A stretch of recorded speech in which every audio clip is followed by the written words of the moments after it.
Hi, thanks for purchasing and taking part in these online yoga sessions that I'm providing. So just a couple of bits of guidance when you're doing this at home, making sure that the area that you're using to do your yoga in is as tidy as it can be, or if there are any objects like a coffee table or a sofa that can't be moved, or a lampshade above you, just making sure that you're aware of where those objects are and you're adjusting as you need to. Also as well, make sure that you're feeling okay before doing yoga. So if you're feeling ill at all, or you've got a headache, cold, or whatever it might be, if you're not feeling quite right, then maybe delaying doing your yoga practice until later in the day or another day. Take all of my instructions that I give you as guidance. So if it doesn't feel right, or if there's any pain or discomfort, then only coming into the posture to a point that it's comfortable for you, or you can choose not to come into the posture, or you can choose to take a break as you need to. I will offer options and modifications to some of the postures, but if they don't quite work for you, then feel free to make further adjustments that seem sensible for your own body. So thank you for joining in and enjoy. Hi all, so this is a short video just to go through some, not necessarily a sequence of postures, but some different positions that you can come into to help manage general back pain. So that could be anything from your normal lower back pain, and sometimes you might feel some tightness around the shoulders and the shoulder blades. So this is some positions that you can come into, some movements that you can do to help alleviate that, along with general rest, recuperation, and where you need to, having some assistance from anti-inflammatories or pain relief. So as usual, it's a kind of a holistic approach to helping you alleviate some back pain. And for some of us like me, I'm always going to have a disc protrusion, so I'm always going to have some challenges throughout my life. And for other types of injuries, they're quite short term, and the muscles just need a little bit of time to recover.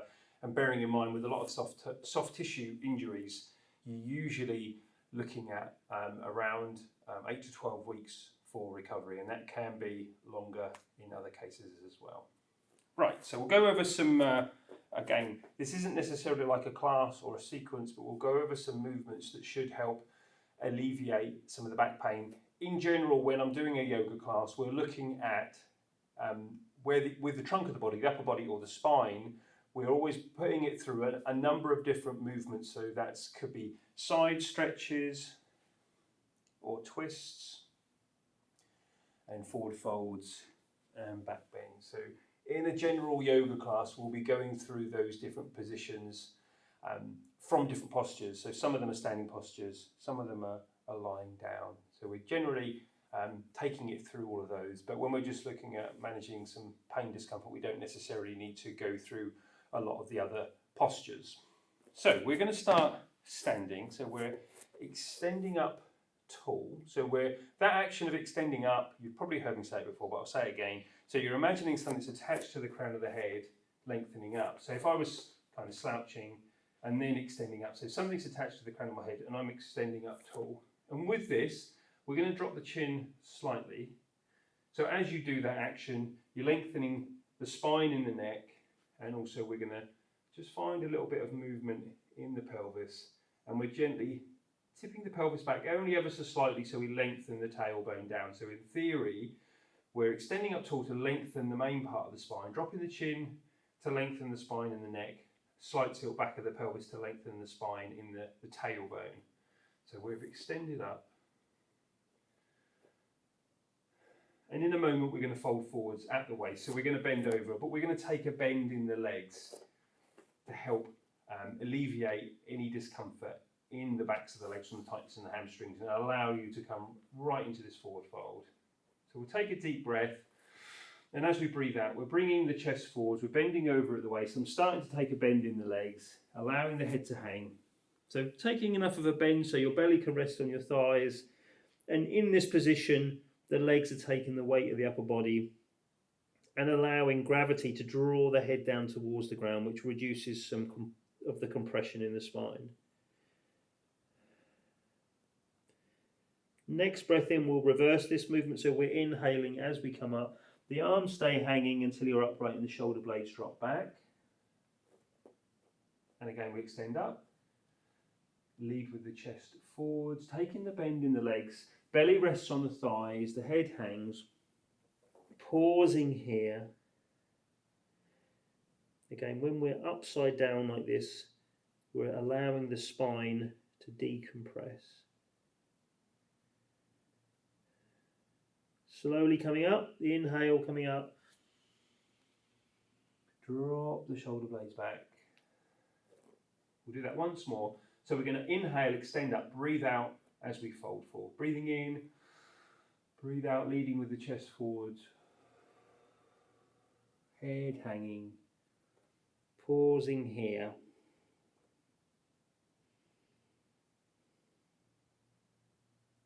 Slowly coming back up. Shoulder blades back. Feet just a little bit wider than hip width and allowing the weight of the arms to swing through from one side to the other. So as best you can, you're allowing the trunk of the body to relax, the weight of the arms swinging through, just gently drawing your upper body, your spine into that twist.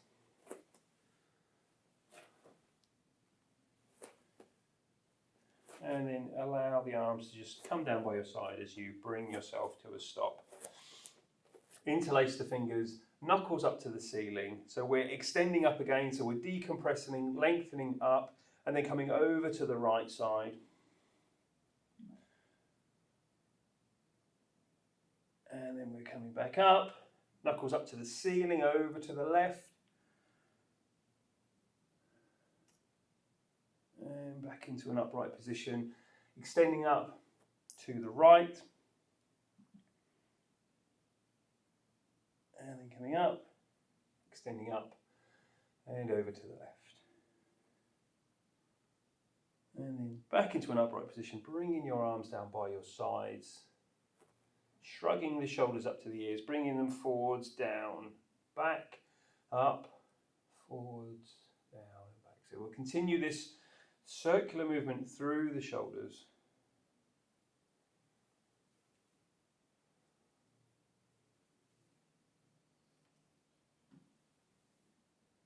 We'll go back in the opposite direction.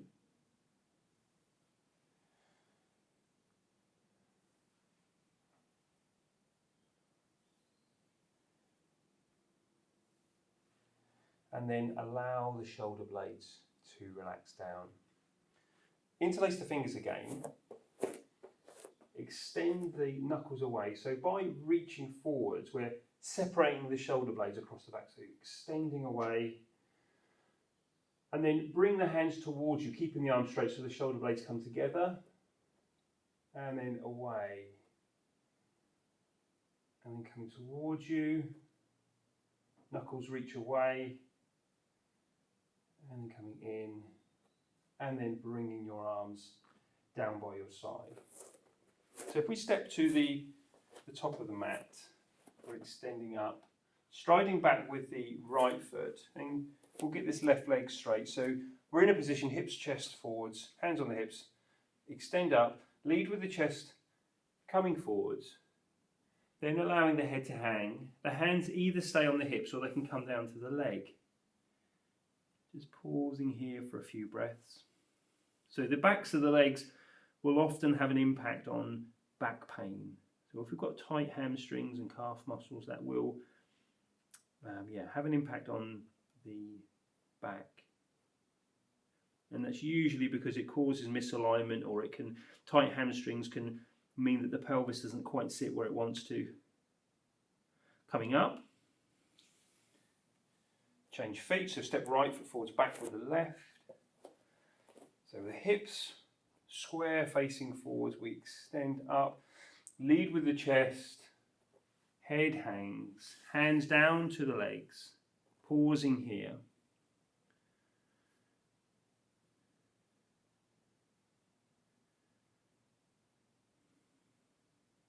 Coming up. So we're going to switch legs again, step left foot forwards, back with the right, straighten that left leg, hands on the hips, lead with the chest,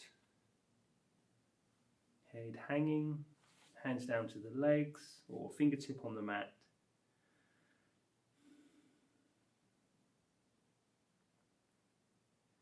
And then coming up, and we'll switch once more. Hips, chest forwards, hands on the hips, extending up, leading with the chest, and the head hangs. Hands to the legs or fingertip on the mat.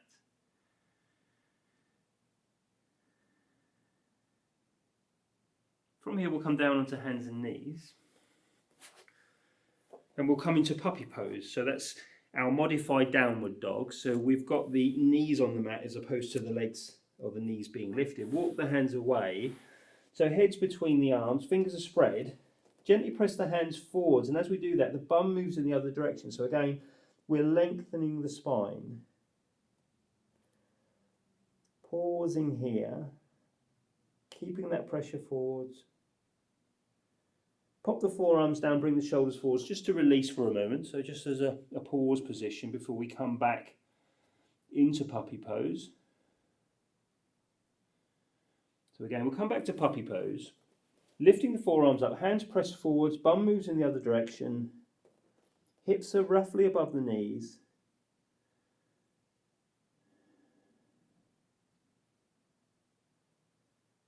And then shuffle, walk the hands back into child's pose. Bum to heel. So as we did earlier, we interlace the fingers, knuckles above the head and side stretch. So we're going to do a variation of side stretch from child's pose. So bringing the belly down, slide the hands away. So from our extended child's pose, we're bringing the right hand to the right as far as we can, and then bringing that left hand round. So we're still trying to keep the bum back. Press the hands into the mat, or into the carpet in this case, to get the bum back towards the heels. Stretching that left side of the body.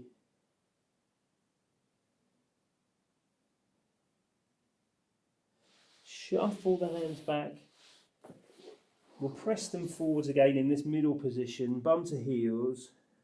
Slide the hand to the left, bring the right hand round. So the right hand should just about reach the left. Press the hands away, side stretching right side of the body and lateral flexion of the spine. Bring the hands back, slide the hands forwards. Pressing through the hands, bum to heels, lengthening the spine, inhale up, and then breathe out back down. Inhale up, and then breathing out back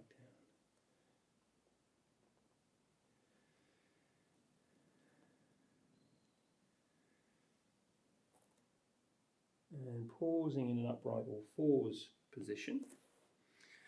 Cat-cow, so tip pelvis back, back arches, head drops, tip pelvis forward, gently take your gaze forward and tipping the pelvis back and gently forwards.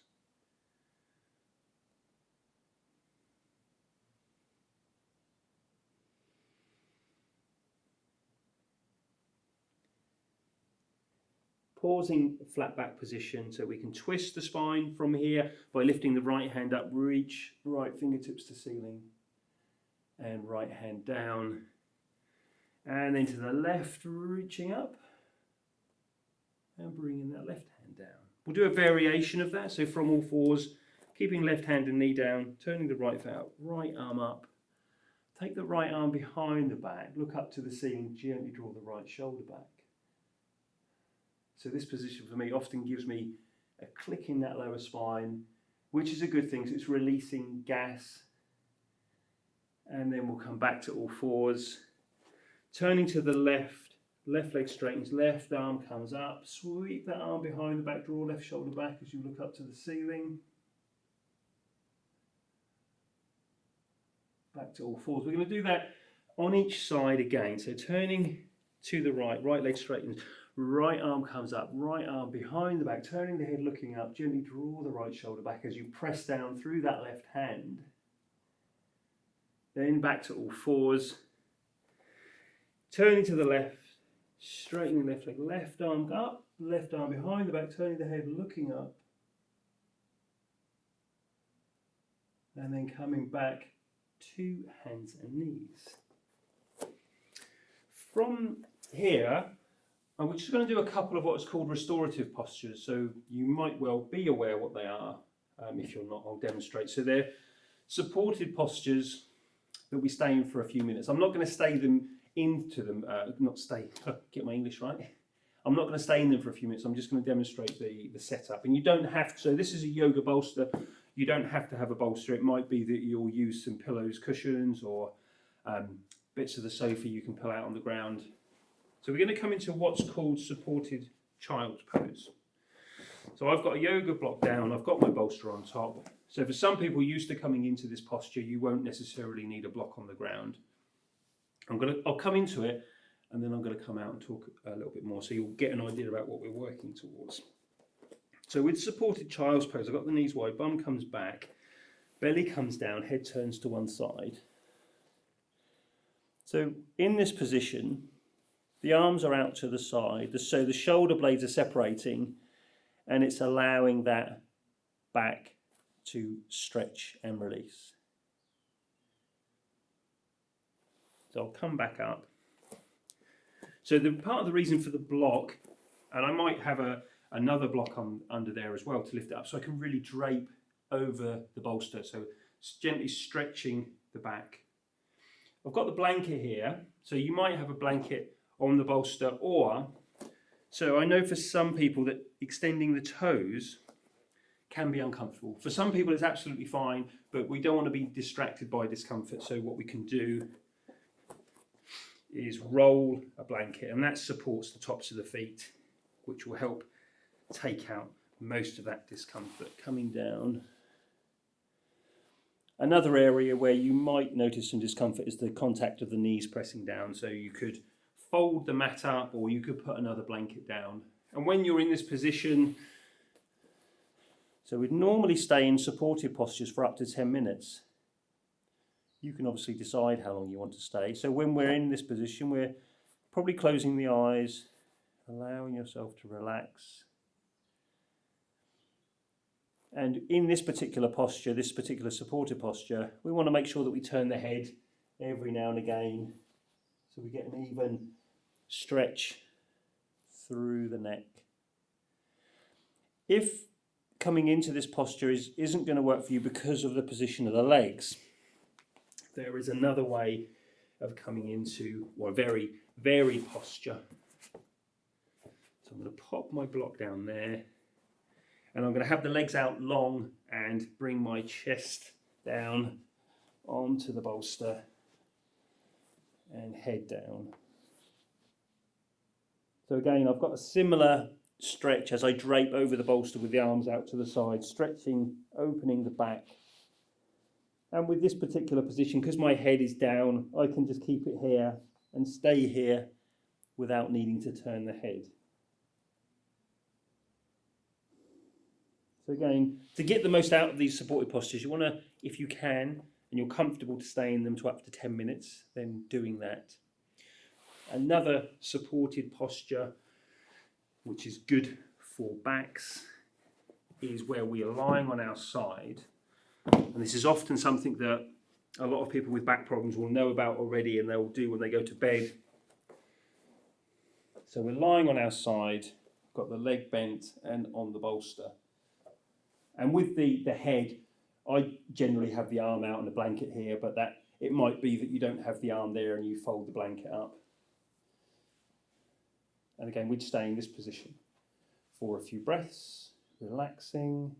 So this position here with the legs, bending of the legs, it kind of eliminates the tightness or the effects of the tightness of the hamstrings and the calf muscle, and also having the legs supported in this way, it's reducing compression on the base of the spine.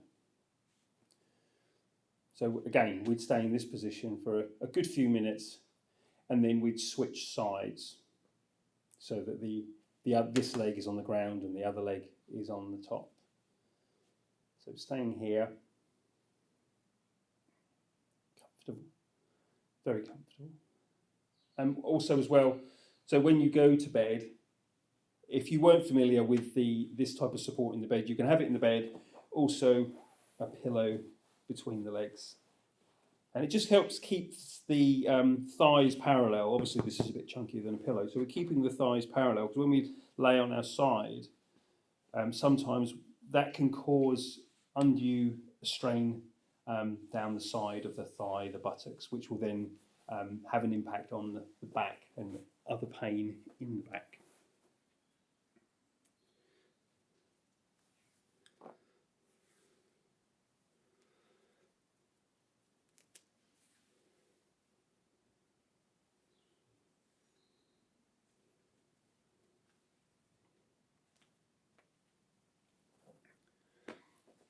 Another position that I find quite helpful is we're on all fours, thighs come closer together, hands are a bit wider, and we're just allowing the bum to dip from one side to the other.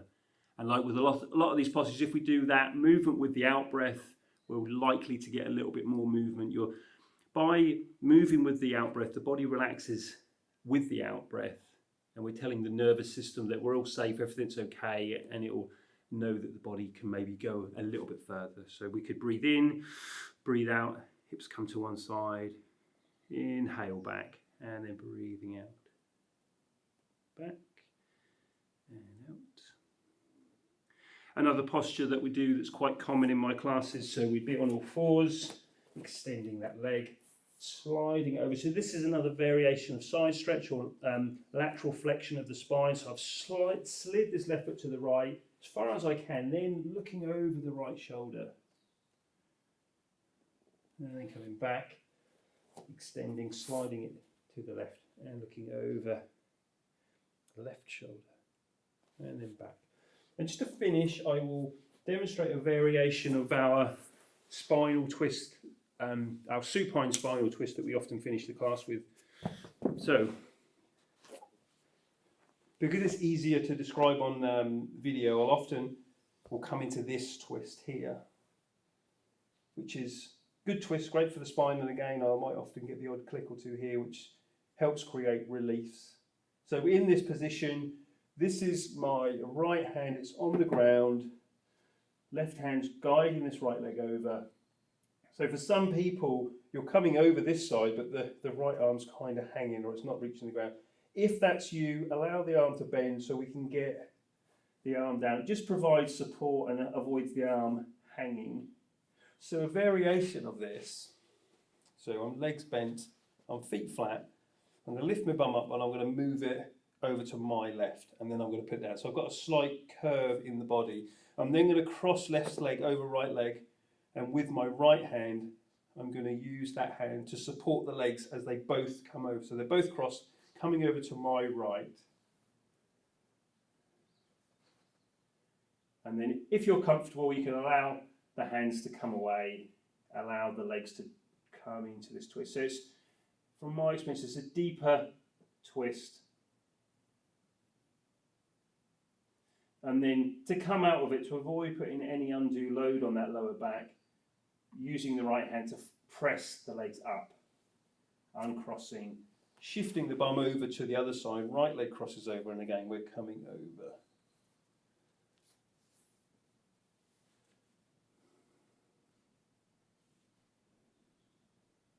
Pausing here for a few breaths, similar to restorative. Stay in them for as long as you're comfortable to. And I'll come back up. So when we're in twists like that, you'll notice the longer you stay in them, the less resistance, the more the body will drift into them. And twisting on the ground and those kinds of postures is great for realigning the spine, reducing tension in the muscles. So hopefully you found that helpful. I find the restorative postures are great because sometimes it takes time to calm the body down and to allow it to sink into that relaxation, allow it to reset itself. The body knows how to fix itself as long as we let it. So that means resting, doing some gentle movement, and hopefully things get better. Thanks for watching.